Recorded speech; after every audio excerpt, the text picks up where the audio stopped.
Now let's talk about Elon Musk's Tesla, the electric car company. Over the past few weeks, it has fallen victim to a range of attacks with Molotov cocktails aimed at Tesla showrooms and cyber trucks being set ablaze.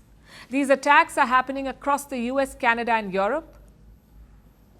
They're part of the Tesla takedown protests.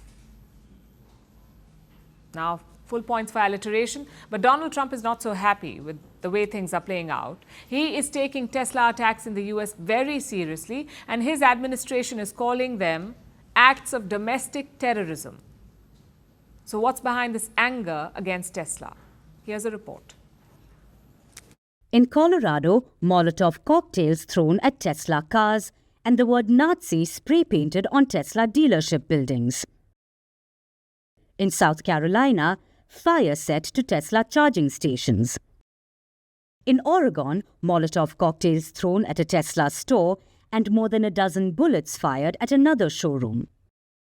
In Seattle, Cybertrucks set on fire. And now in Las Vegas, several Tesla vehicles shot at and set ablaze. The word resist was painted in red on the store's doors. Different places, different kinds of attacks, but one common link. Attacks on property carrying the logo of Tesla are cropping up across the United States, be it on showrooms, vehicle lots, or charging stations.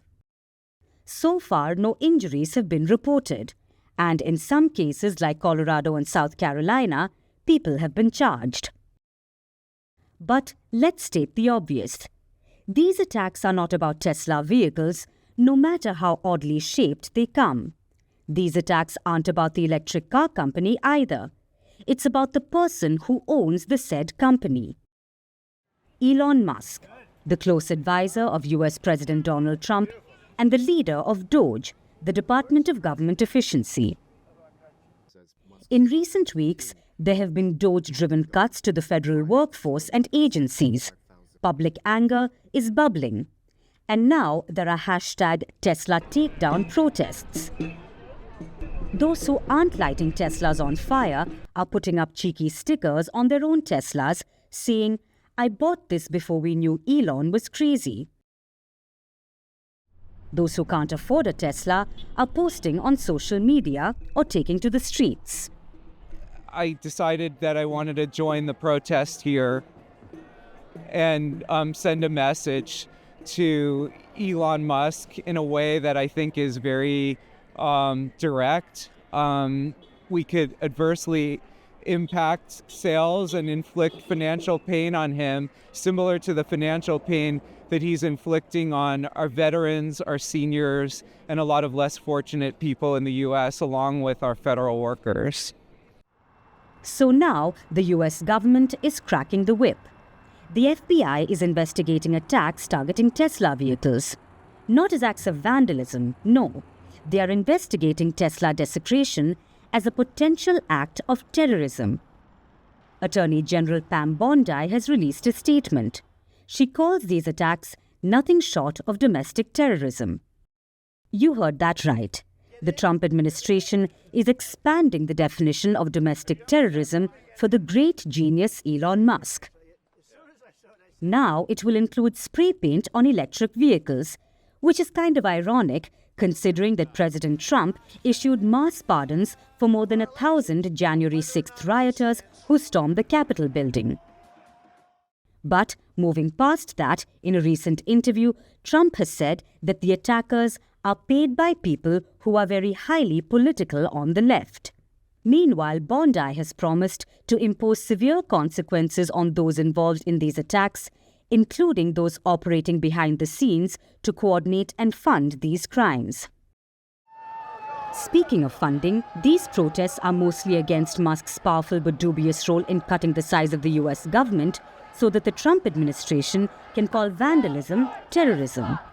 But by the looks of it, the anger is here to stay.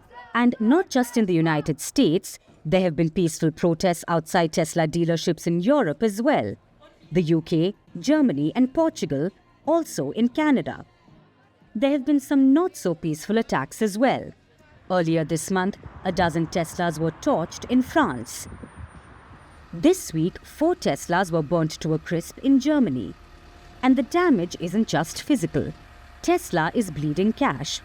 The company's stock doubled in value soon after Trump's election. But since then, it has shed all those gains. The stock is down more than 30%.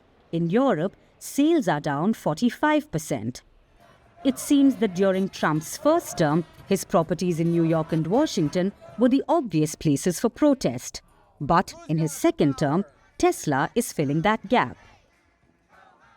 Do you think that Ukraine is at its weakest position? This war is not about Ukraine. Do you believe that your president was insulted?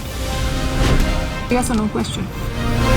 Is Ukraine prepared to pay the price for that peace? No compromises at the cost of territorial integrity and sovereignty. Diplomacy will work? Yes, Do you it think will. Russia will give up the territory if there is no ceasefire? Do you propose to keep fighting? We are ready to resist. Do you think there will be peace? Many countries gave us 3 days. President Trump said you don't have any cards. We do not have another choice. How do you keep fighting? You are asking me once again the same question. Because you've not answered my question. We have enough capacities to keep fighting.